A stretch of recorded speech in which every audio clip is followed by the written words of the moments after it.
Formula दे रहे हैं MY, और ओवैसी साहब कह रहे हैं खाली M, उसमें जोड़ा तेजस्वी यादव ने MY। 14 तारीख को एक नई व्यवस्था बनेगी जिसका नाम है जन सुराज, और जब ये व्यवस्था बनेगा तो और कुछ काम हो या न हो, पहला काम क्या होगा? जनसुराज सुप्रीमो प्रशांत किशोर का आज अररिया जिले में जनसभा था, जहां पे कह सकते हैं आपकी एक भारी संख्या में मुस्लिम जुटे थे। सीमांचल में मुस्लिमों का इतना बड़ा जनसभा, वो भी प्रशांत किशोर की रैली में, कहीं ना कहीं तेजस्वी यादव के वोट बैंक में बहुत बड़ी सेंध मारी थी। जनसभा को संबोधित करते हुए प्रशांत किशोर ने कहा कि मुस्लिम जो भाई हैं उन्हें अल्लाह से डरने की जरूरत है, न कि किसी नेता से। साथ ही साथ उन्होंने कहा कि सारे मुस्लिम एक साथ आइए और बीजेपी के खिलाफ एकजुट होकर वोट करिए। ओवैसी को सीमांचल देखने की जरूरत नहीं है, ओवैसी सीमांचल के नेता नहीं है, वो हैदराबाद के नेता है और हैदराबाद में राजनीति करें वही अच्छा होगा। आज कह सकते हैं कि प्रशांत किशोर तेजस्वी यादव ओवैसी से लेकर बीजेपी पर जमकर हमला बोले।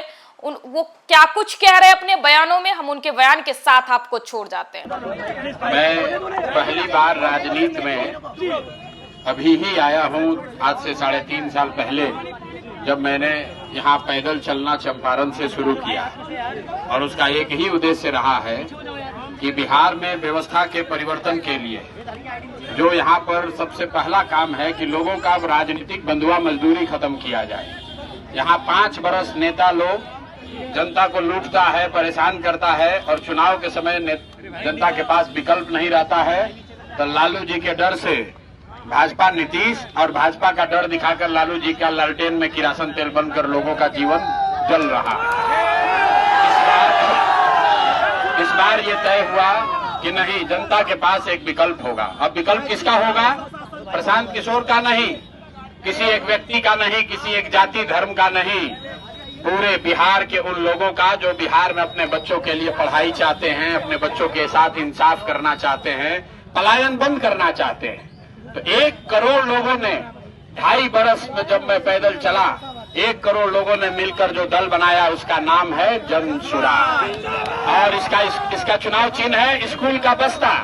ये लालू नीतीश के 35 साल के राज ने पूरे बिहार को मजदूर का फैक्ट्री बना दिया, आपके बच्चों के पीठ पर बोरा बांध दिया। तो अगर वो पीठ के बोरा को हटाना है तो उसका एक ही रास्ता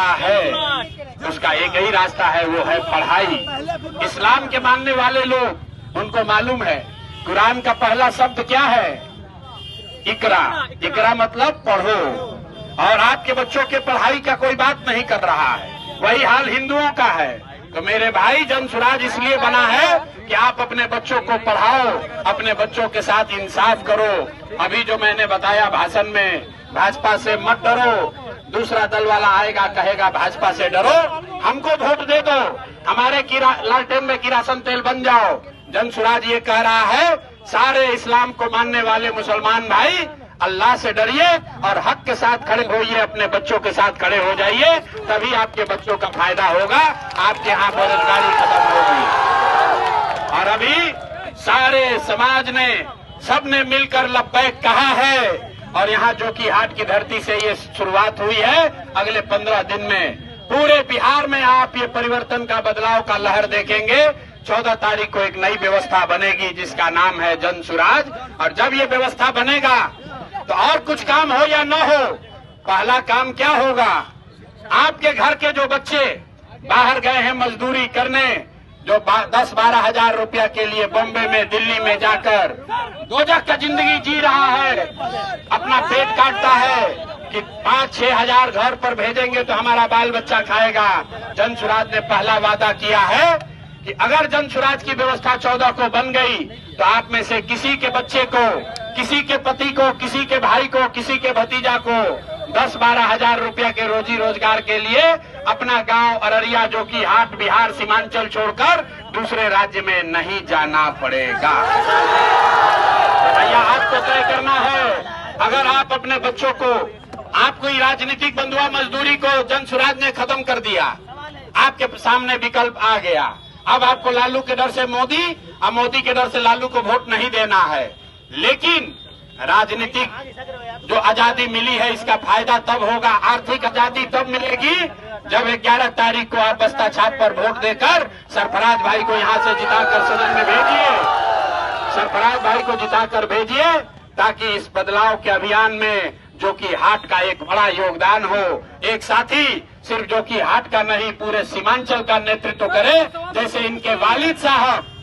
इनके वालिद पूरे सीमांचल का नेतृत्व करते थे, वैसे सरफराज भाई भी पूरे सीमांचल में मुसलमानों की आवाज बने, उनका नेतृत्व करें। इसीलिए ये अभियान में क्या हिस्सा बने हैं। तेजस्वी यादव भी आपकी बातों को दोहरा रहे हैं, प्रवासी मजदूरों को। मेरे भाई यहाँ पर जितने लोग हैं लालटेन को वोट देते देते उनका आंख थक गया।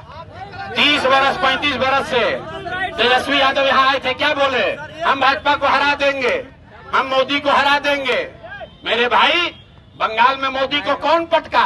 यही प्रशांत किशोर पटके थे। आप बताइए, जब CA/NRC हुआ तो बंगाल में भाजपा वाला लोग कहता हम 200 सीट जीतेंगे, तो दीदी को कौन साथ कंधा लगाकर भाजपा को हराया? यही प्रशांत किशोर थे।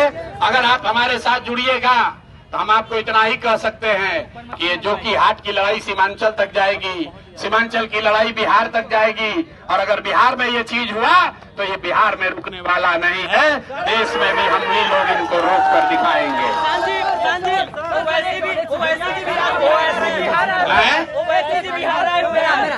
भाई ओवैसी जी को हमने पहले कह दिया, ओवैसी जी हमारे मित्र हैं।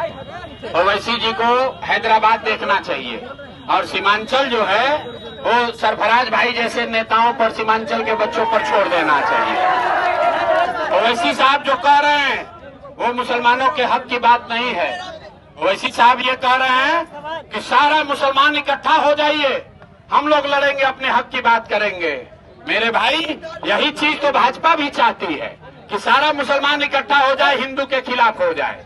इसलिए जनसुरात ने रास्ता बताया, मैंने अभी सबको सिखाया। आज भी इस देश में आधे हिंदू भाजपा को वोट नहीं देते हैं। वो कौन हिंदू हैं? जो गांधी को मानने वाला हिंदू है, जो बाबा साहब अम्बेडकर के विचारधारा को मानने वाला हिंदू है, जो कम्युनिस्ट और समाजवाद को मानने वाले हिंदू हैं, वो भाजपा के साथ नहीं हैं। तो ओवैसी साहब कह रहे हैं सारे मुसलमान इकट्ठा हो जाइए, और जनसुराज कह रहा है कि सारे मुसलमान इकट्ठा हो जाइए, लेकिन उन 50% हिंदुओं के साथ इकट्ठा होइए जो विचारधारा के आधार पर आपके साथ कंधा लगाकर भाजपा से लड़ना चाहते हैं। तय आपको करना है। एक आए हैं तेजस्वी यादव, वो MY का फॉर्मूला दे रहे हैं, MY, और ओवैसी साहब कह रहे हैं खाली M, उसमें जोड़ा तेजस्वी यादव ने MY जोड़िएगा 30% हुआ।